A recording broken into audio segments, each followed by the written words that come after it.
जो उपराष्ट्रपति चुनाव हुआ था उसमें तो बैलेट पेपर से चुनाव हुआ, तो उसमें कैसे बीजेपी इतना सीटें अधिक पा गई और कैसे विपक्ष हार गया उसमें भी? विपक्ष के पास सिर्फ आरोप है, सबूत क्यों नहीं है? सबूत है तो वो सुप्रीम कोर्ट क्यों नहीं जाता? Good question ma'am. ये एसआईआर के मुद्दे को लेकर सर्वोच्च न्यायालय पे सवाल उठा रहा है। सर्वोच्च न्यायालय पे सवाल नहीं है, लोकतंत्र पे सवाल उठा रहा है। सर क्या अपोजिशन डर रही है कि एसआईआर के बाद उनका पूरा वोटर बैंक खत्म हो जाएगा? व्हाट्सएप यूनिवर्सिटी गलत ज्ञान देती है और बीजेपी परोसती है। मैं अपनी बात पर स्टैंड करता हूँ।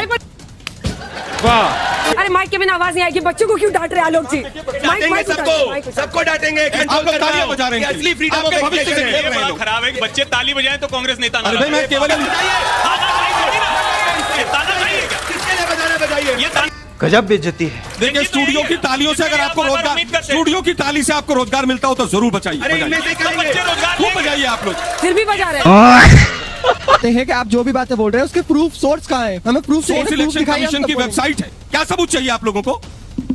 अब मुझे आप बता दीजिए। आप इलेक्शन हारते हैं उसके बाद यही बोलते हैं कि बूथ चोरी हो गया, बूथ पे एग्जिट हो गया, कुछ भी हो गया, मतलब उसको टच नहीं करने दिया था, आपको पता नहीं होगा। सर आपने पेपर लीक पर सवाल किया। राजस्थान में सबसे ज्यादा पेपर लीक आपके सरकार में हुआ है। आपने चोरी लगा वो देखेंगे। जब आप घर को नहीं संभाल पा रहे हो, जनता को कैसे संभालोगे? बड़ा हरामी हो बेटा। हेलो दोस्तों, स्वागत है आप सभी का आपके अपने YouTube channel the debate centre में। दोस्तों आज की इस धमाकेदार डिबेट वीडियो में हम लोग देखने वाले हैं ऑडियंस और बीजेपी के प्रवक्ता प्रदीप भंडारी, वहीं दूसरी तरफ हम लोग देखने वाले हैं कांग्रेस के प्रवक्ता आलोक शर्मा को। इस डेट में दोस्तों आलोक शर्मा भले ही सूट बूट पहनकर आए हुए थे, लेकिन दोस्तों वो अपना दिमाग घर पर ही छोड़कर आए थे, क्योंकि दोस्तों इस डेट में जब ऑडियंस आलोक शर्मा से सवाल करती है तो ऑडियंस का सवाल सुनकर आलोक शर्मा ऑडियंस पर भड़क जाते हैं और ऑडियंस से लड़ने और हड़काने लग जाते हैं। लेकिन दोस्तों ऑडियंस भी चुप नहीं बैठती है, वो सवालों के घेरे में आलोक शर्मा को ऐसा घेरती है कि आलोक शर्मा को ही आज डिबेट में उल्टे पांव भागना पड़ जाता है। दोस्तों वीडियो बहुत ही मजेदार होने वाली है। आपसे अनुरोध है कि आप लोग वीडियो को शुरू से लेकर अंत तक जरूर देखिएगा, और अगर आप लोग को वीडियो पसंद आती है तो वीडियो को लाइक करके चैनल को जरूर सब्सक्राइब कर लीजिएगा। तो बिना किसी देरी के आइए पहले मेन वीडियो को स्टार्ट करते हैं। चलिए शुरू करते हैं। सर एक सवाल मेरा ये है कि जैसे अभी आपने कहा था कि बीजेपी जहां इलेक्शन लड़ती है वहां पे जो है ये घुसपैठियों का मुद्दा आ जाता है। अगर ये बात है तो अभी बंगाल से जो बिल्कुल ये हमारे रोहिंग्या निकल रहे हैं बाहर और बांग्लादेश जा रहे हैं, जो बीएसएफ के फौजी इसकी इन्फॉर्मेशन दे रहे हैं, फिर ये कहां से आया? ये कौन से लोग हैं, कहां से जा रहे हैं? अगर से बीजेपी ये मुद्दा उठाती है तो। ठीक है, आप अभी जो उपराष्ट्रपति चुनाव हुआ था उसमें तो बैलेट पेपर से चुनाव हुआ, तो उसमें कैसे बीजेपी इतना सीटें अधिक पा गई और कैसे विपक्ष हार गया उसमें भी? मैं दो सवाल हैं इनके दोनों के उत्तर मैं बंगाल से हूँ, तो मेरा सवाल ये है कि जहाँ मैं रहती हूँ वहाँ पे इतने बांग्लादेशी रहते हैं, तो बंगाल से बांग्लादेशी को निकाला क्यों नहीं जा रहा है? अभी तक क्यों है वो बांग्लादेशी? जल्दी आ रही हूँ। विपक्ष के पास सिर्फ आरोप है, सबूत क्यों नहीं है? सबूत है तो वो सुप्रीम कोर्ट क्यों नहीं जाता?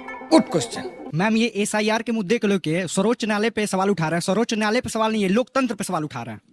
बात तो सही है। सर क्या अपोजिशन डर रही है कि एसआईआर के बाद उनका पूरा वोटर बैंक खत्म हो जाएगा? देखिए अभी तो मैं उत्तर दूं अंजना जी। हाँ, क्योंकि मुझे लगता है अंजना जी ने अभी कहा कि ना वोट काटने की प्रक्रिया ना जोड़ने की प्रक्रिया।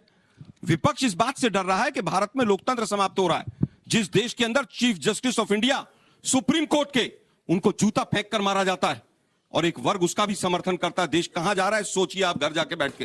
पहला सवाल उपराष्ट्रपति महोदय का सवाल आया था। उपराष्ट्रपति महोदय आजकल घंटों में गायब हो जाते हैं इस देश के अंदर। एक एक हफ्ता 10-10 दिन तक उनकी अपीयरेंस नहीं होती है।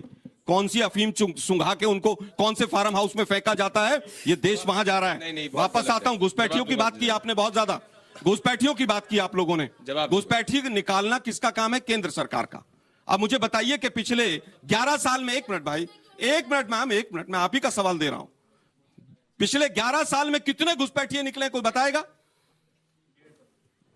बताइए जरा, मैं जवाब देता हूं। 5,4900 कुछ, और यूपीए 1 और यूपीए 2 में 89,000 यानी 90,000, और मोदी जी के समय पे केवल 5,000। ठीक है, चलिए आप लोग कंपेयर कर लीजिए। इनकी बारी है। एक मिनट, सबूत के ऊपर आ रहा हूं कि भाई सबूत क्यों नहीं देते? हाँ। सबूत जब पकड़ा जाता है, जब वोट चोरी पकड़ी जाती है तो इलेक्शन कमीशन नया कानून बना देता है, सीसीटीवी फुटेज नहीं देंगे। भैया 2018 का कोर्ट का जजमेंट है, कितना झूठ बोलोगे? एक में बीच में मत बोलो, कितना वो झूठ बोलोगे? सीसीटीवी फुटेज क्यों नहीं दे रहे? क्योंकि वोट चोरी हो रही है। मैं जवाब इलेक्टोरल रोल्स मशीन रीडेबल क्यों नहीं दे रहे हैं? क्योंकि फोटो का मिलान कंप्यूटर से हो जाएगा। आप लगे रहिए अगला चुनाव आ तो जाएगा। कोर्ट जाइए ना, सारे बच्चे कह रहे कोर्ट जाइए, लड़ाई लड़िए उनके बिहाफ कोर्ट पे। में तो केस चल ही रहा है ना, कौन कह रहा है case day to day hearing भी चल रही है। केस तो चल ही रहा है कोर्ट में। 45 दिन तक कोई भी कैंडिडेट किसी भी रोल को ले सकता है। इनका एक भी कैंडिडेट सीसीटीवी फुटेज नहीं मिलेगा, सीसीटीवी भी ले सकता है। नहीं मिलेगा, नहीं आते हो, कुछ भी नहीं बोलते रहते हो। मिलेगा। कमलनाथ पर से सुप्रीम कोर्ट ऑफ इंडिया में इसीलिए हाल हो चुका है कांग्रेस पार्टी का कि पढ़ लिख के नहीं आती, जनता को बेवकूफ समझती, जनता बेवकूफ नहीं है। मैं बीच में नहीं बोला था, नहीं बोला था, मशीन रीडेबल वोटर मैंने तथ्य रखना चालू किया तो घबरा गए। ये कह रहे हैं चीफ जस्टिस ऑफ इंडिया का, चीफ जस्टिस ऑफ इंडिया ने कहा कि जो लोग संविधान बदलने की बात करते हैं और कहते हैं कि संविधान बदल सकता है वो झूठ बोलते हैं। राहुल गांधी को बोलो माफी मांगे, तीसरी बात घुसपैठियों की करी, अब सब युवा है। राहुल गांधी के पिछले 10 साल में एक स्टेटमेंट दिखा दीजिए जिसमें राहुल गांधी ने बोला कि घुसपैठियों को हटाने चाहिए। मोदी जी ने तो रेड फोर्ट से बोला है, बता दीजिए एक बार कभी राहुल गांधी ने बोला? नहीं बोला। अखिलेश ने बोला? नहीं बोला। प्रियंका वाड्रा ने बोला? नहीं बोला। मुंह से घुसपैठियां निकलता नहीं है और बात चले करने की, और मैं बिना तथ्य के नहीं बात करता। अंजना जी, ये रहा राहुल गांधी का वीडियो, 7 मिनट 26वें सेकंड पे। वो लोग जो हिडमा एक आतंकी, नक्सल आतंकी, जिसने युवाओं की हत्या करी, आदिवासी युवाओं की हत्या करी, उसके प्रोटेस्ट को जस्टिफाई करते, एक वर्ड नहीं बोल सकते नक्सली आतंकियों के खिलाफ, और ये इनकी असली सोच है। मैं वापस से कहूंगा, कोर्ट में अगर विश्वास नहीं है तो कहो लोकतंत्र विरोधी हो, पर कोर्ट में अगर विश्वास है तो कोर्ट जाओ। कपिल सिब्बल कोर्ट में वकालत कर रहे हैं, अभिषेक मनु सिंह भी कोर्ट में वकालत कर रहे हैं। क्यों नहीं कोर्ट एक भी आरोप मान रहा है? क्योंकि झूठे हो, और झूठ जो है कोर्ट के अंदर स्टैंड नहीं कर रहा है, यही सच्चाई और कोई सच्चाई नहीं है। ठीक है, छोटा सा जवाब इनके देना है, सांसद बड़ा सा। कहते हैं कि चीफ जस्टिस ऑफ इंडिया देश के अंदर अराजकता फैलाते हैं। विश्वास कौन करता है कौन नहीं करता, इसी बात से सब झूठ है। पहली चीज, सब झूठ क्यों है? निशिकांत दुबे का बयान कहीं पर खंगाल लीजिए, उन्होंने स्पेसिफाई कर दिया है। क्या स्पेसिफाई कर बयान दिया? लीजिए भैया, आप तो इमरजेंसी लागू करने वाली पार्टी हो, क्या आज बात मैं केवल ये करोगे? कहना चाहूंगा, जिस तिवारी वकील ने जूता फेंककर चीफ जस्टिस ऑफ इंडिया का मारा था, क्या वो विश्व हिंदू परिषद में रहा था? नहीं था। फिर झूठ। क्या वो अशोक सिंघल का बैग उठाकर चलता था कि नहीं चलता था? तमाम फोटो मौजूद है कि वो विश्व हिंदू परिषद का आदमी था। Let him complete. मुझे लगता है कि जब चीफ जस्टिस ऑफ इंडिया के ऊपर जूता फेंका जाता है और उसके बाद चीफ जस्टिस उसके ऑफ इंडिया बाद खुद बयान में आप तक इंफॉर्मेशन नहीं कांग्रेस पार्टी पहुंचती का है। झूठा कैंपेन था, वो किसके ऊपर? ये संविधान बदला जाता है, छोटी मोटी दो घटनाएं नहीं है कि उपराष्ट्रपति गायब हो जाएं और चीफ जस्टिस ऑफ इंडिया को जूता फेंका जाए और इलेक्शन कमिश्नर ऐसे लोग बने जो केवल और केवल बीजेपी के इशारे पर इस भारतीय लोकतंत्र को कमजोर कर रहे हो। बयान हो गया है पिछले इलेक्शन कमिश्नर राजीव कुमार कहाँ है, किसी को पता है? अरे है, जाके मिल लो। पिछले तृणमूल कांग्रेस एड्रेस दीजिए, मिलोगे नहीं। मैं कहूंगा एड्रेस दीजिए राजीव कुमार कहाँ रहते हैं? जो सोनिया गांधी के मैं मिलने जाऊंगा, उनके समय में सोनिया गांधी मिलने जाऊंगा और कल ही मिलने जाऊंगा, और इनमें से साथियों में से जो मेरे साथ मिलने आना चाहे, राजीव कुमार का एड्रेस दीजिए, कहाँ रहते हैं? अबे कौन है बे तू? अच्छा चाहते हो जैसे प्रियंका? अरे बताइए ना भाई, धमकाई दो। अरे भाई बताइए ना भाई। कहा कि इलेक्शन ऑफिसर्स को छोड़ना, थोड़े दिन के बाद ये ज्ञानेश कुमार गुप्ता भी देश छोड़कर भागता हुआ नजर आएगा या तिहाड़ में जाएगा। आर्ग्यूमेंट नहीं है, क्योंकि राजीव कुमार कहाँ है नहीं पता, उपराष्ट्रपति कहाँ है नहीं पता है, जल्दी बोलिए। चीफ जस्टिस ऑफ इंडिया को जूता मारा जाएगा, लेकिन जिम्मेदार राहुल गांधी। गजब है भाई, क्या सोच हो गई है देश की? सबसे जरूरी बात समझने की है, ये बिल्कुल रिलेटेबल नहीं था जो जूता मारने वाला एसआईआर के बीच में आया। इससे समझ में आता है कांग्रेस के प्रवक्ता का संकट क्या बता रहा हूं मैं आपको। सर आपके बीच में मैं नहीं बोला, बता रहा हूं आपको, आपके बीच में नहीं बोला मैं। जिस देश में चीफ जस्टिस ऑफ इंडिया को जूता मार के एक वर्ग ये कहे कि नहीं ठीक किया। न्यायालय ने बिहार चुनाव के समय क्या एक बात कही थी कि आधार कार्ड को जिनका नई आइडेंटिफिकेशन उसको आप मान लीजिए, मान लिया गया।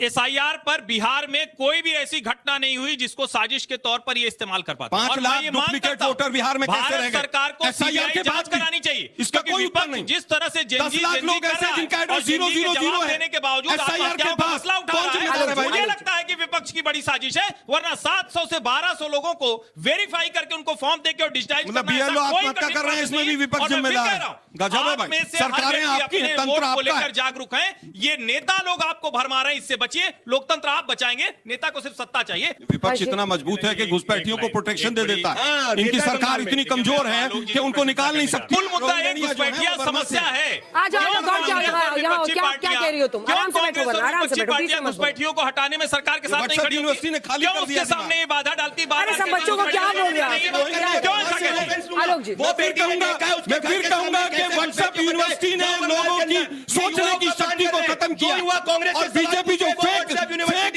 इंफॉर्मेशन देती है उससे प्रॉब्लम होती है। ये इनकी परिवार की हाथ जोड़ो, परिवार की आरती उतारो, ये इनके लिए। एक युवा ने सवाल पूछ लिया। अच्छा ये बताइए कि आप लोगों को लगता है कि आपके दिमाग को किसी ने कैप्चर कर लिया है? कहूंगा कि दिमाग खाली हो गया है। व्हाट्सएप यूनिवर्सिटी गलत ज्ञान देती है और बीजेपी परोसती है। मैं अपनी बात पर स्टैंड करता हूं।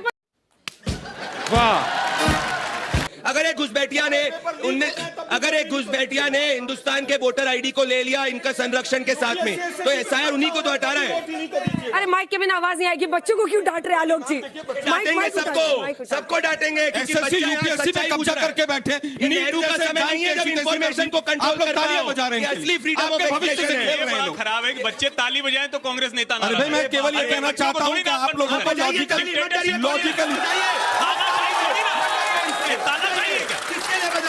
ये तानाशाही है क्या? देखिए स्टूडियो की तालियों से अगर आपको रोजगार, स्टूडियो की ताली से आपको रोजगार मिलता हो तो जरूर बचाइए, खूब बजाइए आप लोग। फिर भी बजा रहे हैं। साला ये दुख का खत्म नहीं होता बे। सवाल क्रेडिबिलिटी का है। रोहिंग्यानी और दो बच्चों से पूछा रोहिंग्या कौन से देश से, उनको उत्तर नहीं पता। तालियां बजाइए आप खूब। इतना गुस्सा आज कांग्रेस पार्टी जनता पे गुस्सा कर रही है, इस देश के जेनजी पे गुस्सा कर रही है, क्योंकि राहुल गांधी को इटली में समर्थन मिलता है, देश में नहीं मिलता। यही दिक्कत है इनकी, यही इनकी दिक्कत है। थोड़ा ज्यादा टाइम देश में अगर तालियां बजाने से आप लोगों को ये पता चलता हो कि 11 लाख वोटर जिनके फादर्स के नाम ABCD थे और एड्रेस 00 था, सब झूठ, तो उनका बूथ कैसे डिसाइड हुआ? तो तालियां बजाइए दोबारा, सब झूठ बजाइए ना। और इलेक्शन कमीशन की वेबसाइट है भाई, फिर भी इलेक्शन कमीशन के 11 लाख वोटर ऐसे हैं जिनका एड्रेस 000 है SIR के बाद, और आप ताली बजाना चाहते हैं, बजाइए, खूब बजाइए। आप देख तू हम बोलना चाहते हैं कि आप जो भी बातें बोल रहे हैं उसके प्रूफ सोर्स कहाँ है? हमें प्रूफ सोर्स इलेक्शन कमीशन की वेबसाइट है।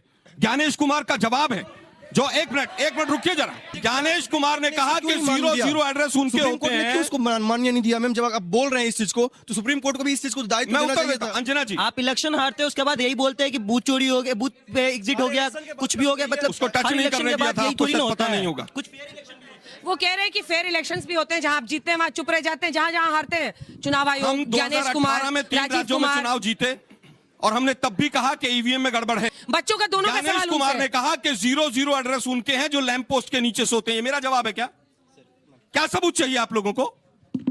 अब मुझे आप बता दीजिए कि 00 अगर एड्रेस है तो बूथ कैसे डिसाइड होगा, कौन से बूथ पे वोट डालेगा? बताइए जरा आप। सर आपने ताली सर आपने पेपर लीक पे सवाल किया। हे राम क्या तरीका है जनता पे?